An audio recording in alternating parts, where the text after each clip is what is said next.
This is one of my favorite stories about one of my favorite songs about one of my favorite bands. And for you to understand the story, let's go back 30 years ago when a series of events in an ordinary school in Texas ended up making the history of a then small band in a huge way. Musician Eddie Vedder, who was 26 at the time, was reading the newspaper when he read an article that caught his attention and inspired him to write a song. The result was Jeremy, the most successful song of the album and one of the best known songs of Pearl Jam overall, winning several awards, a Grammy nomination, and making them known all around the world. But despite its success and catchy sound, the story of Jeremy is about trauma, tragedy, and full of controversies. But even though it's a very heavy story, I think it's fascinating somehow. So get subscribed, like this video, go get some water because you're gonna need it, and let's go.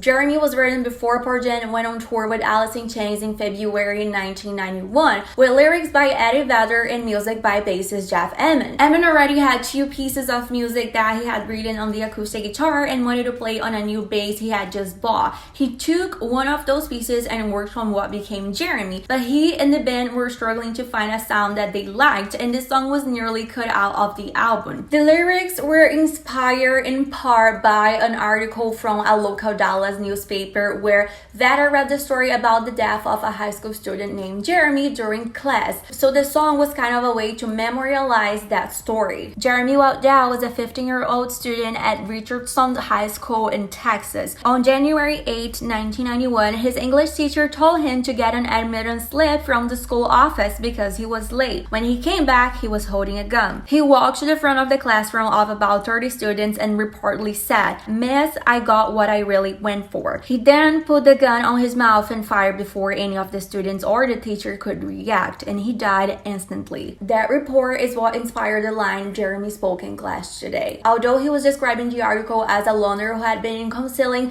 the students described him as friendly and as someone who always made jokes about everything. A friend told the newspaper that she and Jeremy, who she knew from the in-school suspension program, used to pass notes to each other to talk about their lives and feelings. And according to her, Jeremy signed off all of his notes would write back, but on the day before, he signed it with later days. She said she didn't understand it at the time but could never imagine what would happen afterward. The article says Jeremy's parents were divorced and that he lived with his father, who also went to counseling with his son because of Jeremy's many absences in school, which is maybe what inspired the song's parental dismissal theme. However, the article says that the real Jeremy only started attending that school recently, which makes the bullying narrative of the song a bit unlikely since he was still a new student in there. In a 1991 interview, Eddie Vedder explained that he thought of actually getting a hold of what the actual person he was writing about, but never reached out to Jeremy's family because he thought it would be intruding. He also explained that the song had been inspired in a personal story of when he was in school. According to him, there was this kid in his school named Brian, and when Vedder was in 7th grade, that kid brought a gun into class and shot up a fish tank in the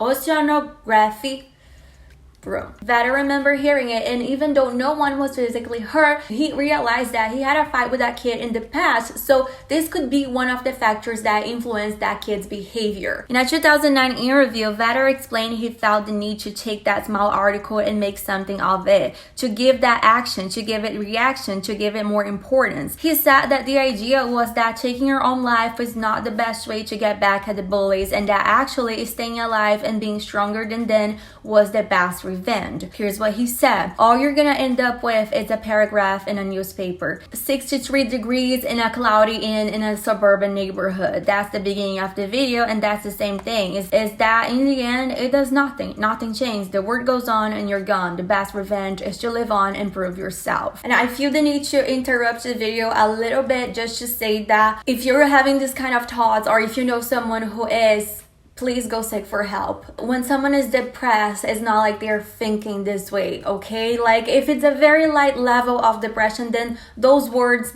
they might be helpful, but if not, maybe a professional one is gonna be better. So it's a total parenthesis in the story here, but I care a lot about mental health, and if you know someone who is struggling with that, please go seek for help. We don't need anyone feeling any more guilty for anything. Photographer Chris Coffero was friends with Vedder and asked to produce a music video for the band. Pearl Jam's label Epic Records gave him permission to pick any song from 10 and he ended up picking Jeremy. But Epic wouldn't fund this, so Coffero ended up selling half of his guitar collection and borrowing money from friends to raise $20,000 to produce the music video. His video focused on the band's performance of the song and they seemed to be happy with the result. However, during the production, Pearl Jam's popularity started to grow, and then when the music video was finished, Epic decided to release Jeremy as a single and do a more polished version with Mark Pellington, who had worked with bands like U2, Public Enemy, and PM Dawn. Cuffero's project was shelved and Pellington was brought on board with a new budget of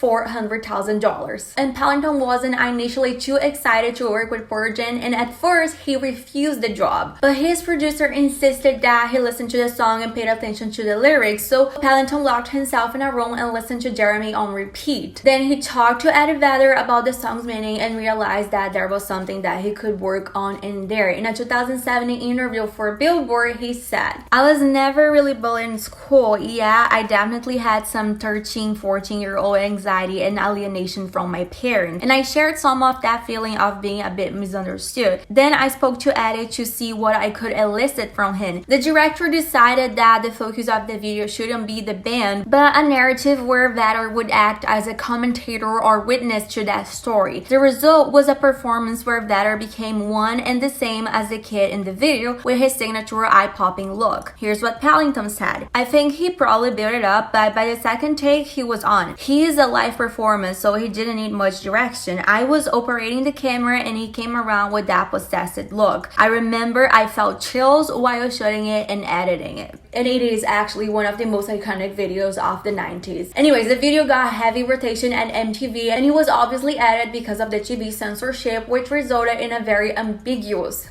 clip. The moment where the kid puts a gun into his mouth was cut out, and instead the video just showed the other students in class frozen in the moment with blood on them. This led to the wrong interpretation that Jeremy hadn't shot himself but shot his classmates. 10 years later, in a 2001 interview, Pellington said that this misinterpretation of the video was one of his greatest frustrations. In 1996, a fatal shooting occurred at a high school in Washington, and the prosecutor said that the shooter had been influenced by the edited MTV version of the video.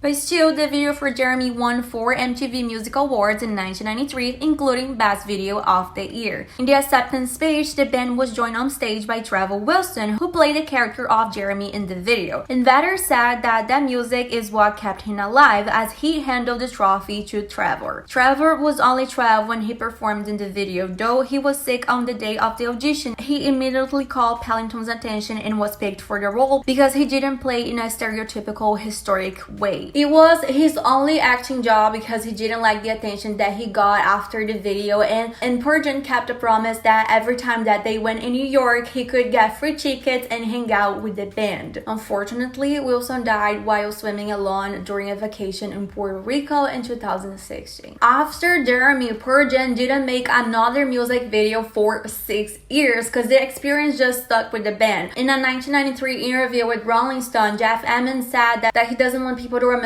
Pearl Jam songs as videos. The original Jeremy's family rarely makes any public comments on the video. In 2018, his mother, Vanda Crane, gave a very rare interview to a local TV station to talk about her son. She said the day that he died did not define his life. He was a son, a brother, a nephew, a cousin, a grandson. He was a friend. He was talented. She didn't comment on the song, but she said she used her experience to help and inspire other people who are grieving, and in 2006, started leading a support group at her church. Brittany King, a former classmate who was present in the classroom when the shooting happened, also gave an interview where she recalled all students running and hiding into the back of their room. Regarding of the song, she said, "I was angry at Pearl Jam for writing that song. I thought, you don't know, you weren't there, the story isn't accurate." There are also several websites dedicated to memorializing Jeremy Widell's life, with collections of alleged statements and profiles that try to understand his routines, habits, and struggles. girls. In June 2020, Pearl Jam released the uncensored remastered cut of Jeremy's music video for the first time to mark the National Gun Violence Awareness Day. In the release of the statement, the band highlighted how the increase of gun violence since the debut of Jeremy is staggering, and that